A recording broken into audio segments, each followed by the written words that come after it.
Shalom semuanya. Shalom jemaat yang kasih Tuhan. Apa kabar pagi hari ini? Haleluya, Tuhan kita baik. Amin. Mari kita siapkan hati kita dalam ibadah kita pagi hari ini. Kita percaya setiap kita yang datang di hadapan Tuhan akan mendapatkan kekuatan baru, bahkan mujizat Tuhan nyata dalam kehidupan kita. Amin. Mari Bapak Ibu yang kasih Tuhan, dimanapun kita berada saat ini, mari kita satukan hati kita berdoa, kita mau naikkan pujian kita kepada Tuhan Yesus. Bapa yang baik, kami bersyukur Tuhan pagi hari ini buat setiap kebaikan-Mu dalam kehidupan kami Tuhan. Terima kasih Bapa yang baik, Engkau sudah menuntun kami sepanjang minggu ini, memberkati kami Tuhan. Oleh karena itu Bapa, pagi hari ini kami datang di hadapan-Mu Tuhan Yesus. Kami datang dengan membawa ucapan syukur kami Tuhan, dengan segenap jiwa kami Tuhan, segenap hati kami Bapa. Kami mau persembahkan hidup kami ke dalam tangan-Mu Tuhan Yesus. Mari Tuhan, Engkau lawat kami Tuhan Yesus pagi hari ini. Lawat setiap anak-anak-Mu Tuhan, jemaat-Mu yang datang, dengan membawa kerinduan mereka ke dalam tangan-Mu Tuhan. Karena setiap kami yang percaya kepada-Mu Tuhan, yang berbeban berat akan dilepaskan. Kami yang mengalami duka cita, kami akan diberi penghiburan baru daripada Tuhan Yesus. Kami yang sakit akan disembuhkan. Kami yang tidak punya pengharapan akan mendapatkan jawaban daripada Tuhan Yesus Kristus. Terima kasih Bapa. Ini kami Tuhan, kami siapkan hati kami mau nyembah Engkau Tuhan. Terima kasih Yesus, terima kasih Tuhan. Haleluya, haleluya. Sungguh kami tidak meragukan akan kebaikan-Mu ya Bapa.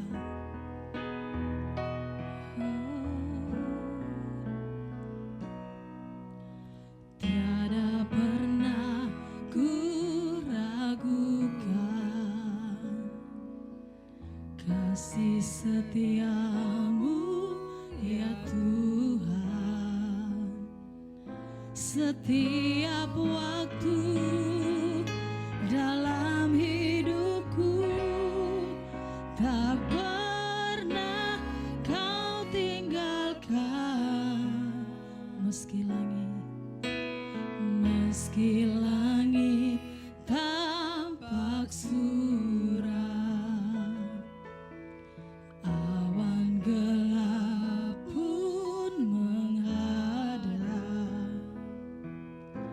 hadapi badai, lewati gelombang, tak pernah Kau tinggalkan diriku.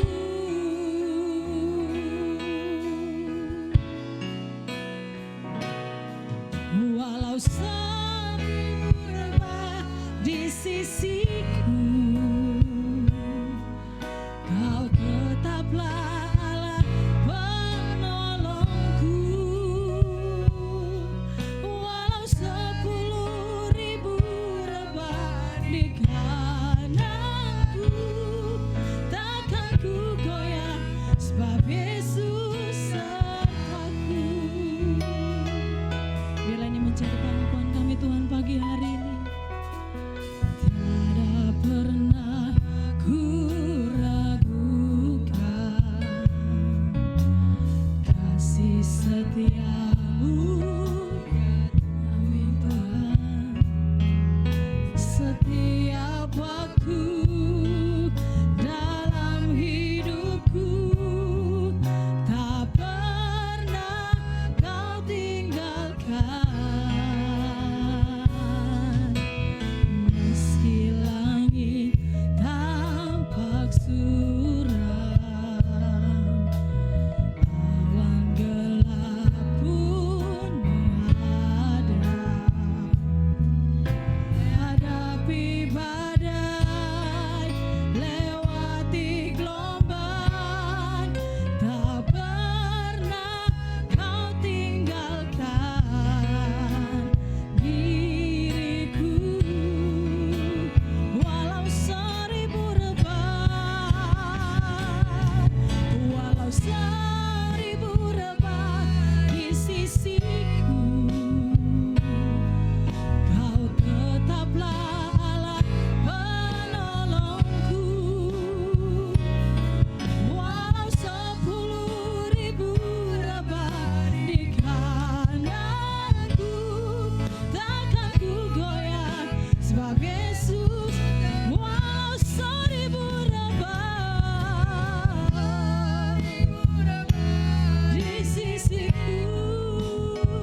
percaya Tuhan Yesus, saat kami jatuh Engkau mengangkat kami Tuhan. Saat kami tidak mempunyai pengharapan Tuhan, Engkau berikan pengharapan baru bagi kami Bapa. Apapun keadaan kami saat ini Tuhan, mungkin kami tidak bisa bertemu dengan satu dengan yang lain Bapa. Namun kami sangat yakin Tuhan, kami dapat bertemu dengan Engkau Tuhan. Baik situasi apapun Tuhan, kami percaya Tuhan Yesus, Engkau sungguh baik bagi kami Tuhan. Engkau tidak pernah meninggalkan kami ya Bapa. Engkau Allah yang luar biasa, Engkau Allah yang berdahsyat, berdaulat atas hidup kami Tuhan Yesus. Bapa, kami datang pagi hari ini di hadapan-Mu Tuhan dengan segala pujian hormat kami Tuhan.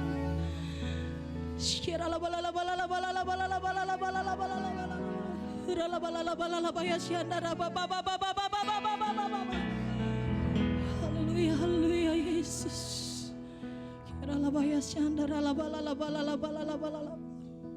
Oh, praise the name of the Lord our God.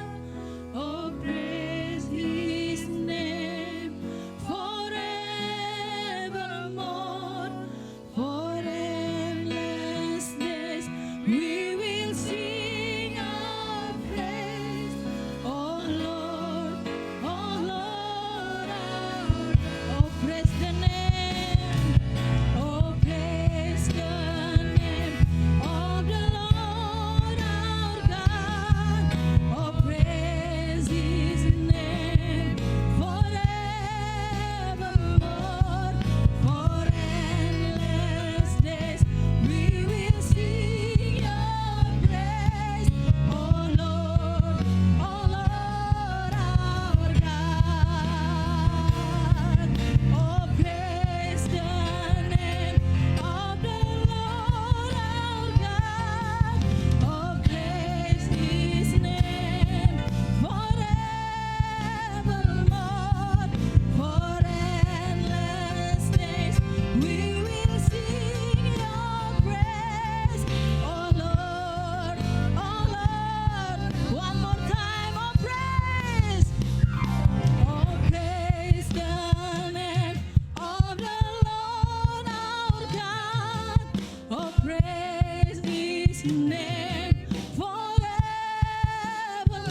kami hanya bagi nama-Mu Tuhan Yesus. Terima kasih Bapa yang baik, kami akan memuji Engkau lebih lagi Tuhan. Dengan sukacita yang daripada Engkau Tuhan mengalir terus di dalam kehidupan kami.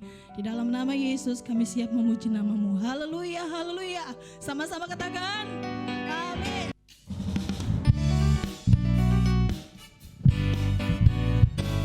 Haleluya. Pagi ini kita akan terima sukacita dari Tuhan Yesus.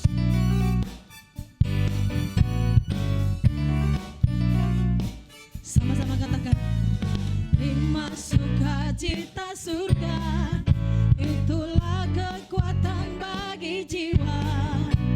Ku dapat rasakan kasih-Nya di tengah badai yang bergelora. Terima sukacita surga, itulah kekuatan bagi jiwa. Ku dapat saksikan kuasa-Nya, taklukkan badai yang bergelora. Haleluya, Kau ada dalam hatiku, takkan patah semangatku, takkan hilang kekuatanku. Haleluya, ku mau bersorak bagimu, sukacita surga nyata menuhiku.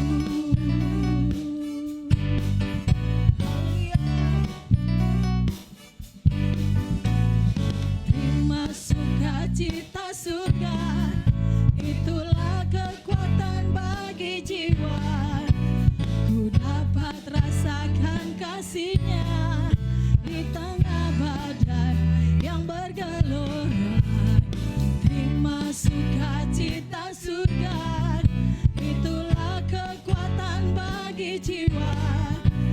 Ku dapat saksikan kuasa-Nya, taklukkan badai yang bergelora.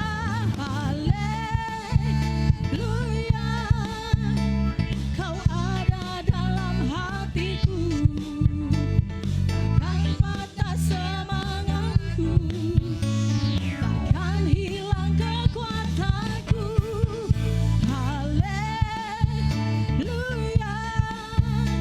ku mau bersorak bagimu, sukacita surga nyata menuhiku. Haleluya, Kau ada dalam hatiku, takkan patah semangatku, takkan hilang kekuatanku. Haleluya, ku mau bersorak bagimu, sukacita surga nyata penuhiku. Sukacita surga nyata penuhiku. Sukacita surga nyata penuhiku. Haleluya.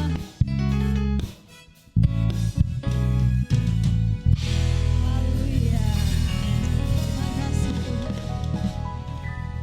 Mari kita siapkan hati kita untuk mendengarkan kebenaran firman Tuhan pagi hari ini.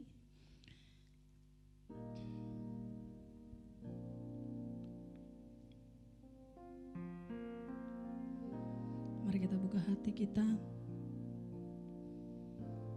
Haleluya Tuhan Yesus.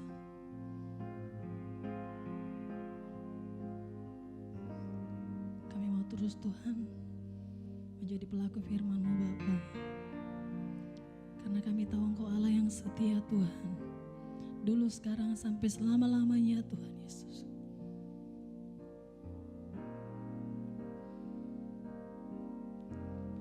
Yesus, Kau telah memulai segala yang baik dalamku. Engkau menjadikanku serupa gambaran-Mu dan berharga di mata-Mu. Yesus, Kau telah memulai karya yang mulia dalamku. Kau berikan hidup-Mu sebagai ganti dosaku, karena kasih-Mu padaku.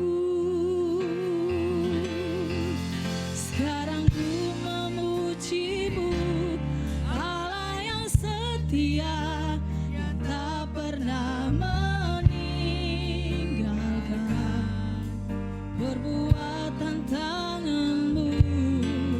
Sekarang ku menyembah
siapkan hati kami Bapa.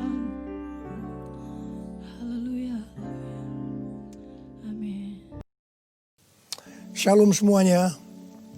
Alkitab berkata bahwa Kristus telah mati karena dosa-dosa kita.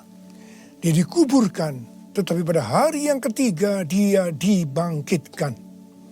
Setelah itu selama 40 hari Tuhan Yesus menampakkan diri kepada lebih dari 500 murid-muridnya untuk membuktikan bahwa dia hidup. Dan dengan disaksikan oleh murid-muridnya, Tuhan Yesus terangkat ke sorga. Pesan terakhir Tuhan Yesus kepada murid-muridnya seperti yang tertulis dalam Kisah Para Rasul 1 ayat 8. Tetapi kamu akan menerima kuasa kalau Roh Kudus turun ke atas kamu, dan kamu akan menjadi saksiku di Yerusalem dan di seluruh Yudea dan Samaria dan sampai ke ujung bumi. Kalau saudara adalah murid Tuhan Yesus, berarti pesan ini juga buat saudara dan saya.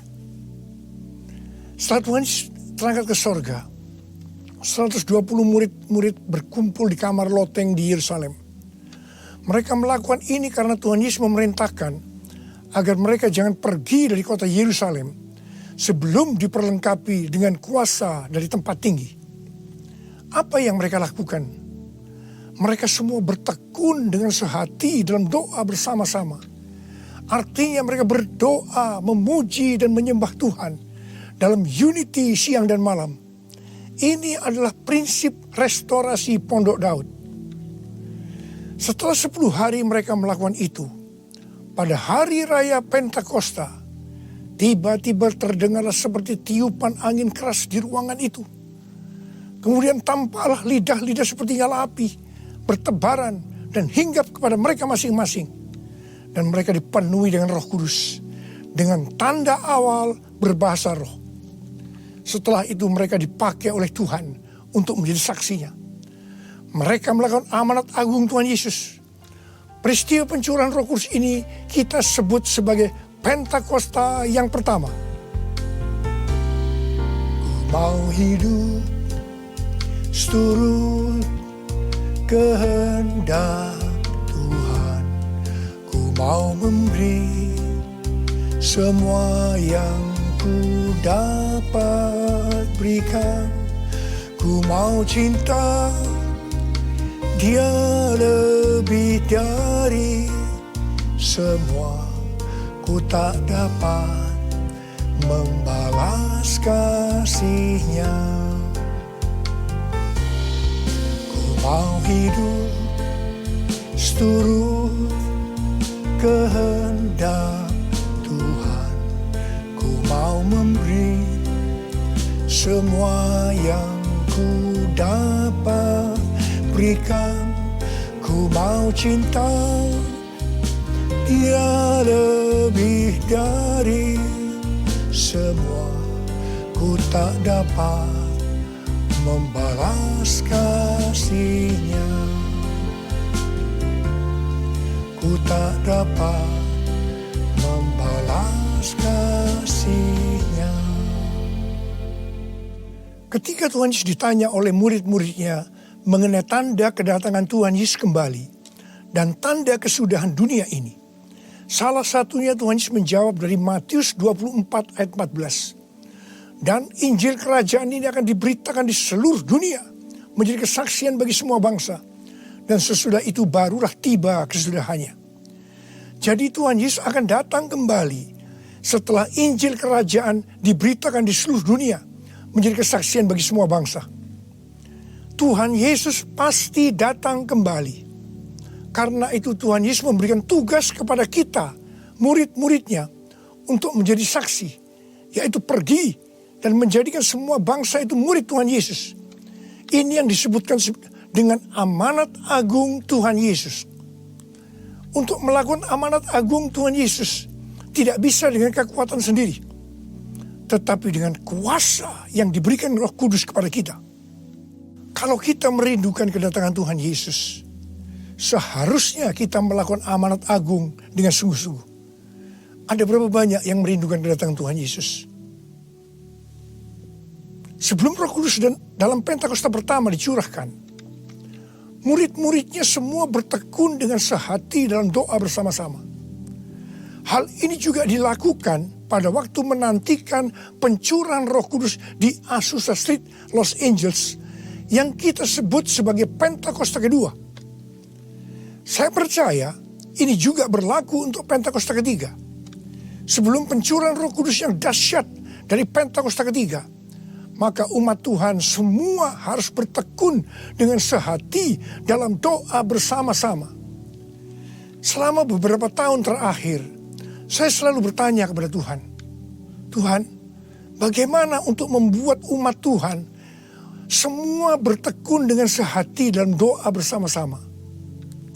Tetapi yang luar biasa, hari-hari ini kita melihat bahwa dengan adanya pandemi COVID-19, Tuhan memaksa kita, umat Tuhan, agar kita semua bertekun dengan sehati dalam doa bersama-sama. Bagi saya, ini adalah tanda bahwa pencurahan Roh Kudus Pentakosta ketiga akan segera terjadi.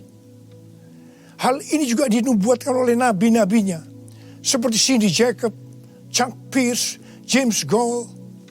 Cindy Jacob bahkan bernubuat untuk gereja kita, bahwa akan makin banyak gereja-gereja yang akan ditanam. Dan akan banyak muncul murid-murid Tuhan Yesus. Kemuliaan Tuhan akan turun di gereja-gereja ini. Dan bahkan mereka, yaitu saudara akan diutus sampai ke ujung-ujung bumi. Sedangkan James Goll melihat bahwa orang-orang di Indonesia sedang catching the fire.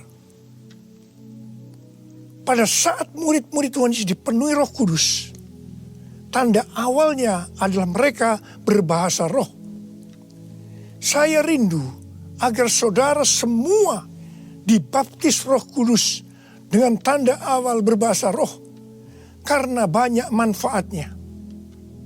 1 Korintus 14 ayat 2 berkata, siapa yang berkata-kata dengan bahasa roh tidak berkata-kata kepada manusia, tetapi kepada Allah.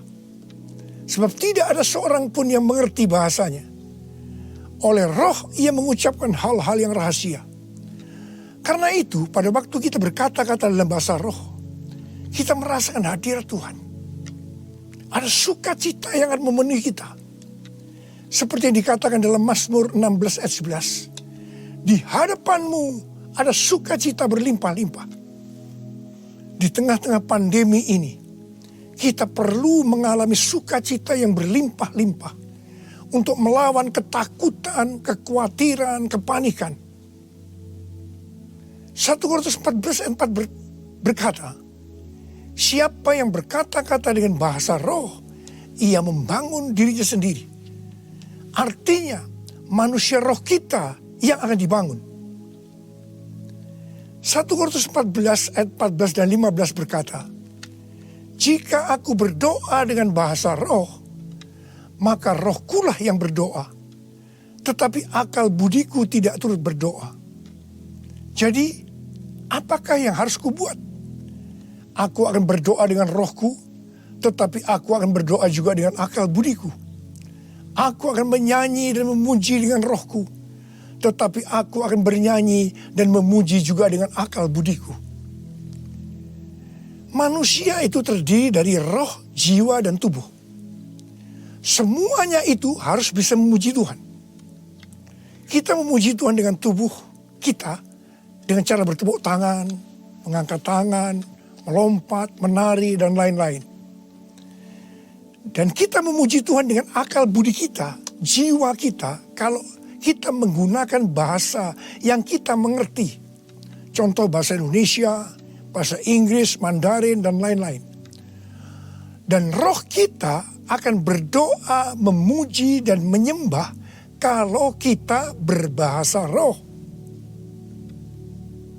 Kalau kita berkata-kata dalam bahasa roh, kita akan bisa berdoa, memuji, dan menyembah lebih lama dibandingkan kalau kita menggunakan bahasa yang kita mengerti. Karena itu sekali lagi saya merindukan agar semua saudara bisa berbahasa roh. Katakan amin. Apa yang terjadi setelah murid-murid dipenuhi dengan Roh Kudus, sehingga membuat banyak orang bertobat. Hal yang pertama, Petrus berkhotbah sekitar 5 menit. Dan sekitar 3.000 orang bertobat dan dibaptis. Petrus berkhotbah dengan kuasa Roh Kudus. Menurut data dari PBB, pada zaman itu populasi dunia sekitar 300 juta orang. Sekarang penduduk dunia sekitar 7,8 miliar. Sehingga 3.000 orang waktu itu setara dengan sekitar 78.000 orang saat ini. Kita harus percaya bahwa sekali berkhotbah 78.000 orang bertobat dan dibaptis. Dengan berkhotbah secara online, hal ini lebih mungkin terjadi. Hal yang kedua yang terjadi setelah murid-murid dipenuhi dengan Roh Kudus sehingga membuat banyak orang bertobat, yaitu terjadinya tanda-tanda dan mujizat, sign and wonders. Para rasul dipakai oleh Tuhan untuk mengadakan tanda-tanda dan mujizat. Petrus dan Yohanes menyembuhkan orang lumpuh sejak lahir. Bayangan Petrus saja bisa menyembuhkan orang. Sapu tangan atau kain yang pernah dipakai oleh Paulus, jika diletakkan pada orang sakit atau orang yang dirasuk setan, maka orang itu akan sembuh. Tuhan Yesus berkata dalam Markus 16 ayat 15 sampai dengan 18, bahwa kalau kita pergi untuk memberitakan Injil, maka tanda-tanda dan mujizat, sign and wonder akan menyertai kita. Sejak tahun 2006, saya diperintahkan Tuhan untuk mengadakan kebaktian kesembuhan ilahi. Selama 14 tahun, saya sudah mengadakan 318 kali kebaktian kesembuhan ilahi.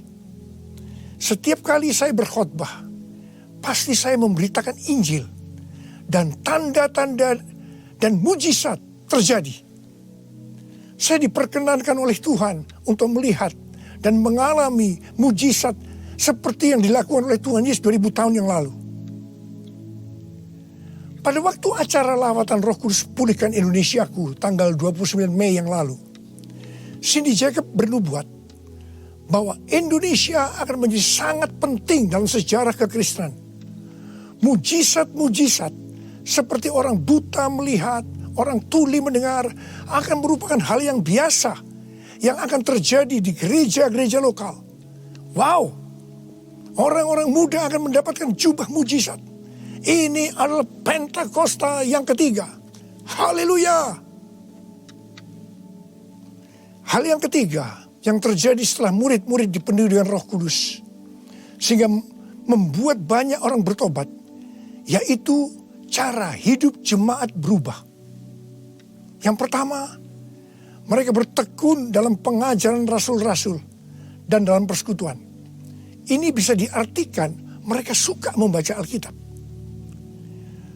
Judul Mazmur 119 yang merupakan pasal dengan ayat terpanjang dalam Alkitab adalah bahagianya orang yang hidup menurut firman Tuhan.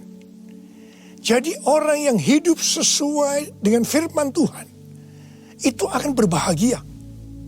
Dalam pandemi COVID-19 kita harus banyak membaca, merenungkan dan melakukan firman Tuhan agar supaya kita berbahagia.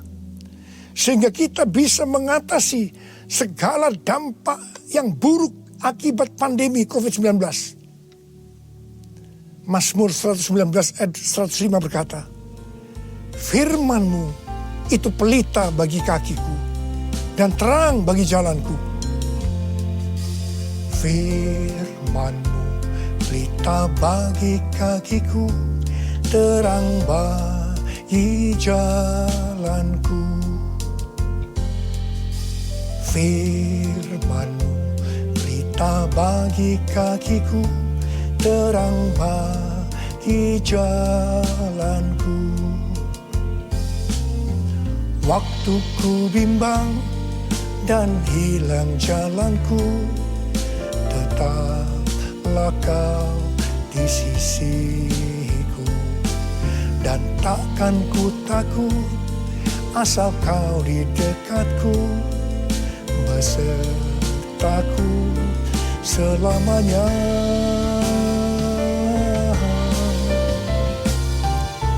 Firman pelita bagi kakiku, terang bagi jalanku,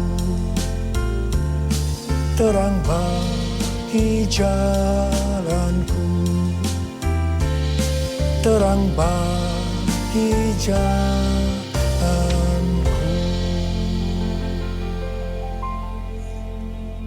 Tuhan memberikan tema tahun 2020 adalah tahun dimensi yang baru. Kita tidak pernah menyangka bahwa tahun dimensi yang baru adalah seperti sekarang ini, di mana dengan adanya pandemi COVID-19, kita sekarang memasuki new normal. Ayat emas yang Tuhan berikan adalah dari 2 Korintus 3 ayat 18 dan Ulangan 28 ayat 13 dan 14. Melalui 2 ayat emas ini, Tuhan berkata bahwa kalau kita makin serupa dengan gambar Yesus, yang berarti kemuliaan Dia di dalam kita semakin besar, maka berkat secara jasmani yang akan kita terima akan semakin besar. Kita diberkati untuk menjadi berkat. Katakan amin. Engkau diangkat menjadi kepala dan bukan ekor. Engkau akan tetap naik dan bukan turun. Wow. Tanggal 1 Januari 2020, saya digerakkan oleh Roh Kudus untuk berkata bahwa memasuki tahun 2020 dalam bekerja mencari nafkah tidak bisa dengan cara yang lama, tetapi harus menuruti firman Tuhan, tuntunan Tuhan. Ternyata hal-hal ini yang sedang terjadi. Kita sedang memasuki resesi ekonomi secara global. Cara-cara yang lama dalam bekerja sudah tidak bisa dipakai lagi. Kita harus bekerja menurut tuntunan firman Tuhan. Kita harus peka terhadap suara Tuhan. Untuk itu kita harus menjadi serupa, makin menjadi serupa dengan gambarnya. Orang yang menjadi serupa dengan gambarnya itu adalah murid Tuhan Yesus.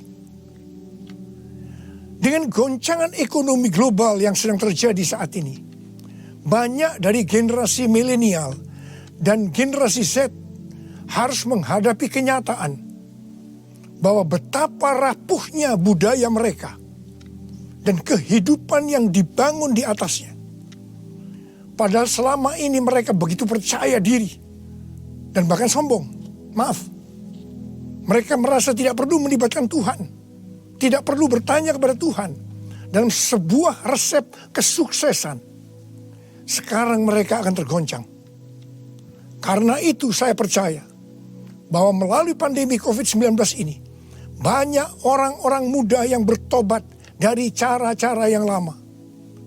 Mereka kalau mau diberkati dalam seluruh yang dikerjakan, engkau harus menjadi murid sehingga peka terhadap tuntunan Tuhan.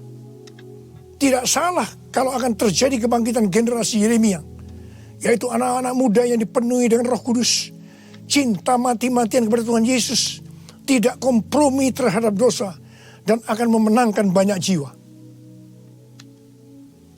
Hal yang kedua, cara hidup jemaat berubah. Mereka selalu berkumpul memecahkan roti dan berdoa. Ini bisa dikatakan bahwa mereka hidup dalam unity dan suka berdoa. Yang ketiga, cara hidup jemaat berubah. Mereka suka memberi. Suka memberi. Sehingga tidak ada yang berkekurangan. Dalam keadaan krisis ekonomi ini, kita diperintahkan oleh Tuhan untuk memberi dan menabur. Kisah para Rasul 20 ayat 35b berkata, adalah lebih berbahagia memberi daripada menerima. Saudara harus saling memperhatikan mereka-mereka yang ada di kul-kul. Cara hidup jemaat berubah. Mereka selalu bergembira. Dan dengan tulus hati sambil memuji Allah. Jadi, mereka semua suka membaca Alkitab, suka berdoa, unity, suka memberi, suka memuji Allah dengan gembira dan tulus hati. Dan dikatakan mereka disukai semua orang. Dan tiap-tiap hari jumlah orang yang diselamatkan bertambah. Haleluya! Haleluya! Haleluya! Haleluya! Haleluya!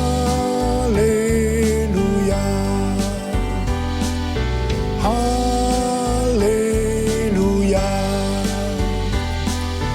Haleluya!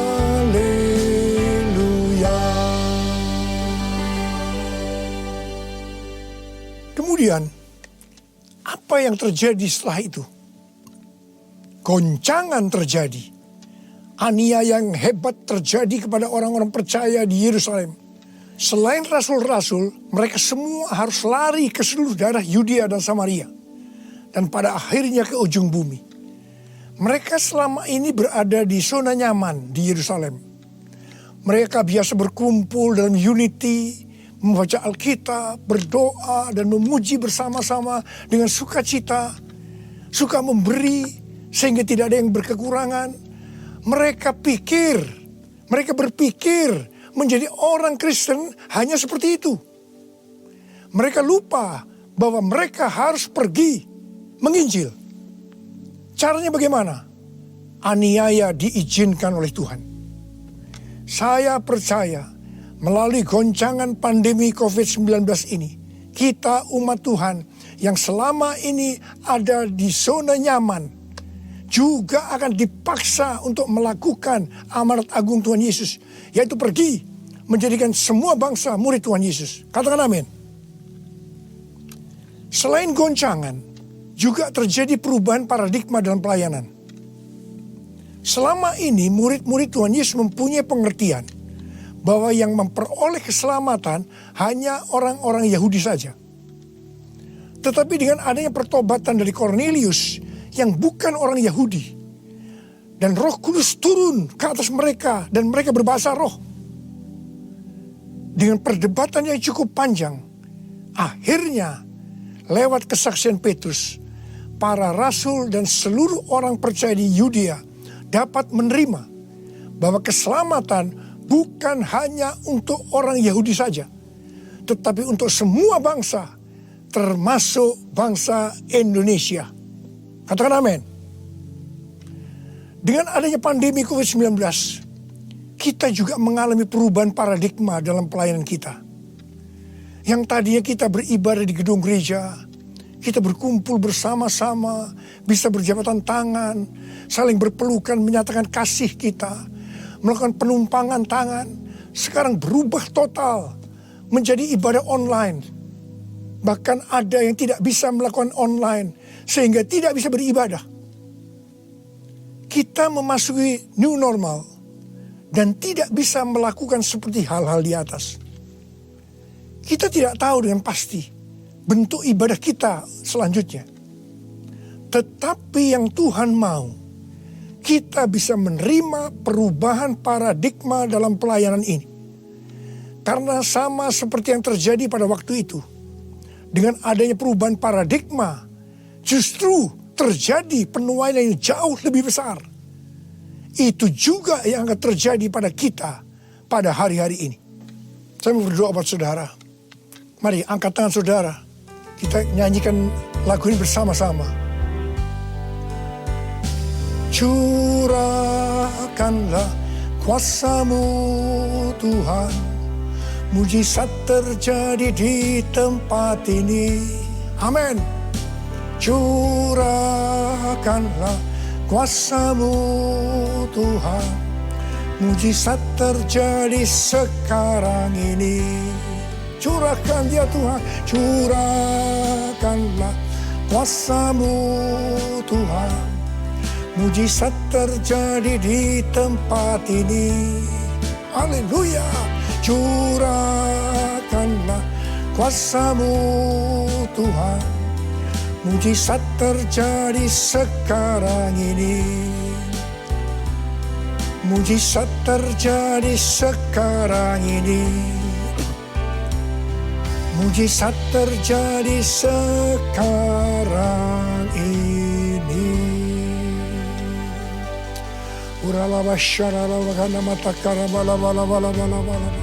Mari kita berbahasa roh. Kita berbahasa roh saat ini.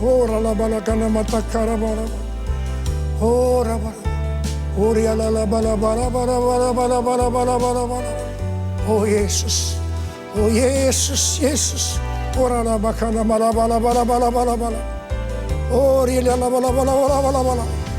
Mujizat terjadi di tempat ini sekarang ini. Jamah anak-anak-Mu ya Tuhan. Mereka yang sakit disembuhkan oleh Tuhan. Yang terdampak oleh krisis ekonomi dipulihkan oleh Tuhan. Terima berkat Tuhan. Mujizat terjadi dalam hidupmu saat ini. Sembuh dalam nama Yesus. Sembuh dalam nama Yesus. Engkau akan dicukupkan, malah berkelimpahan di dalam segala hal. Terima. Tuhan, curahkan kuasa-Mu. Pakai anak-anak-Mu semua ini Tuhan. Menjadi saksi-Mu. Melakukan amanat agung Tuhan Yesus.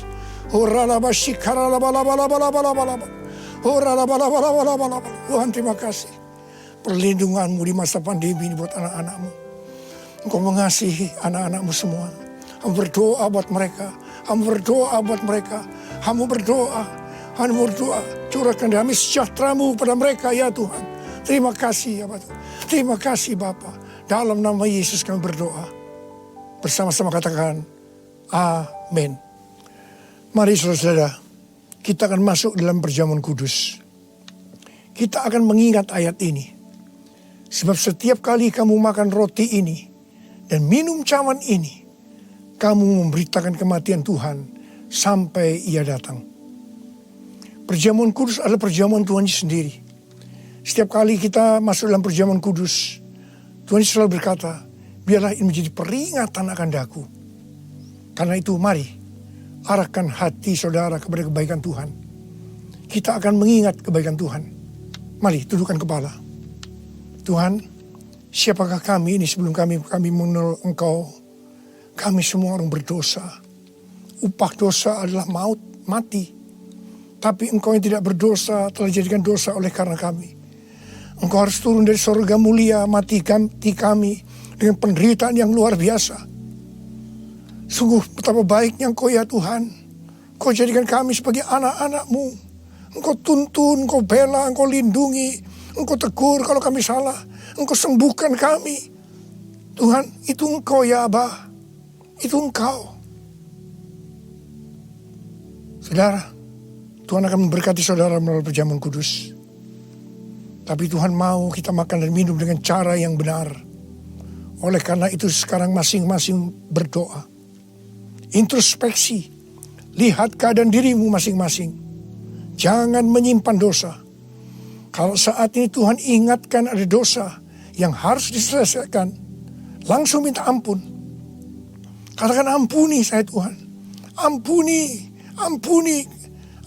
saya Tuhan. Tuhan ampuni anak-anak-Mu Tuhan. Ampuni anak-anak-Mu ya Tuhan. Layakkan kami untuk masuk dalam perjamuan kudus hari ini. Betapa baiknya Engkau ya Tuhan di tengah-tengah pandemi ini. Engkau terus menyertai kami anak-anak-Mu. Terima kasih Bapa. Kami akan masuk dalam perjamuan kudus dengan hati yang penuh ucapan syukur. Dalam nama Yesus. Amin. Sekarang mari angkat roti di tangan kanan saudara tinggi-tinggi. Sebab apa yang telah kuteruskan kepadamu telah aku terima dari Tuhan. Yaitu bahwa Tuhan Yesus pada malam waktu Ia diserahkan mengambil roti. Dan sesudah itu Ia mengucap syukur atasnya. Dia memecah-mecahkannya dan berkata, inilah tubuhku yang diserahkan bagi kamu. Perbuatlah ini menjadi peringatan akan aku. Saudara yang kasih Tuhan, bukankah roti yang kita pecah-pecahkan ini adalah persekutuan kita dengan tubuh Kristus? Mari kita makan dalam nama Yesus.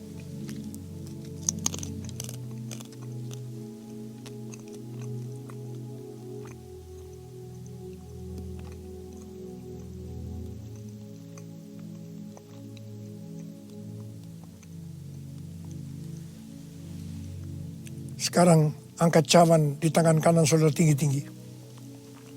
Demikian juga ia mengambil cawan sesudah makan lalu berkata, cawan ini adalah perjanjian baru yang dimeteraikan oleh darahku. Perbuatlah ini setiap kali kamu meminumnya menjadi peringatan akan aku. Sudah dikasih Tuhan, bukan cawan pengucapan syukur. Yang atasnya kita ucapkan syukur adalah persekutuan kita dengan darah Yesus. Mari kita minum dalam nama Yesus.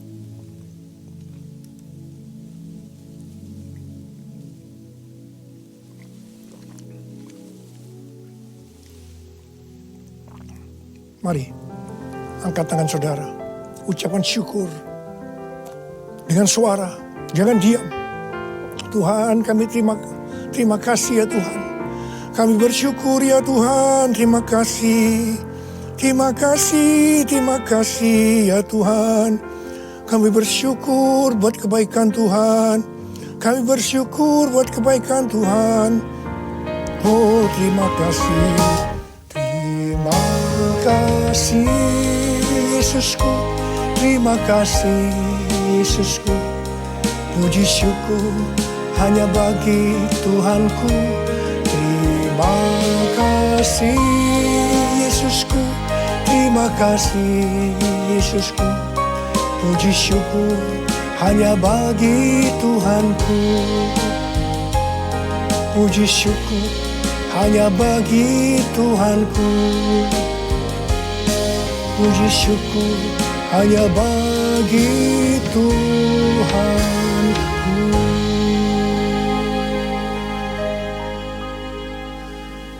Angkat tangan saudara, terima berkat Tuhan.